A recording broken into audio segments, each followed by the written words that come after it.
সবথেকে বেশি সমস্যা হচ্ছে এই ফোনটাতেই, গ্রিন লাইনের সমস্যা। তো সেজন্য এখন কাস্টমারদের সবথেকে বেশি চাহিদা হচ্ছে এটার আইপিএস। আসসালামু আলাইকুম, ওয়েলকাম টু গ্যাজেট ফিক্স। আমার হাতে যে ফোনটা দেখতেছেন এটা হচ্ছে সনির একটা ফোন, সনি এক্সপেরিয়া 5 মার্ক 3। এটা বাংলাদেশে হিউজ একটা ছলা ফোন, যেটা হিউজ একটা চাহিদা ছিল, কাস্টমার অনেক বেশি কিনছে। আবার সবথেকে বেশি সমস্যা হচ্ছে এই ফোনটাতেই, গ্রিন লাইনের সমস্যা। এবং এটাতে একটা দুইটা গ্রিন লাইন আসে না, হিউজ গ্রিন লাইন আসে, যেটা আলটিমেটলি ডিসপ্লে চেঞ্জ করার কোনো অপশন থাকে না। তো সব থেকে ইম্পর্টেন্ট যে বিষয়টা এটা হচ্ছে, আপনি যদি এটার অরিজিনাল ডিসপ্লে নিতে চান, আবারও লাইন পড়ার সম্ভাবনা থাকে। আর সব থেকে অনেক দামি একটা ডিসপ্লে, অর্থাৎ যেই দাম দিয়ে আপনি ডিসপ্লেটা কিনবেন সেই দাম দিয়ে আপনি সাথে কিছু অ্যাড করলে হয়তো আরেকটা ফোনও নিতে পারবেন।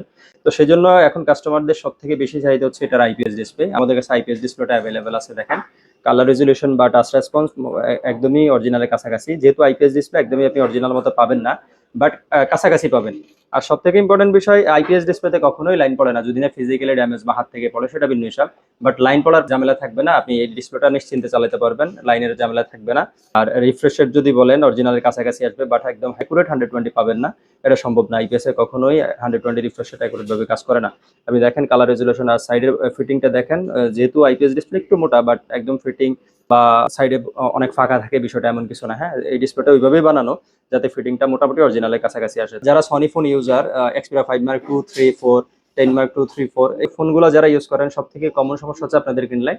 আপনারা যদি গ্রিন লাইন থেকে একদম চিরতরে মুক্তি পাইতে চান, সেই ক্ষেত্রে আপনারা এই ডিসপ্লেটা নিতে পারেন। এটা বেস্ট একটা ডিসপ্লে হবে, বেস্ট প্রাইসে বেস্ট একটা ডিল হবে। ধন্যবাদ।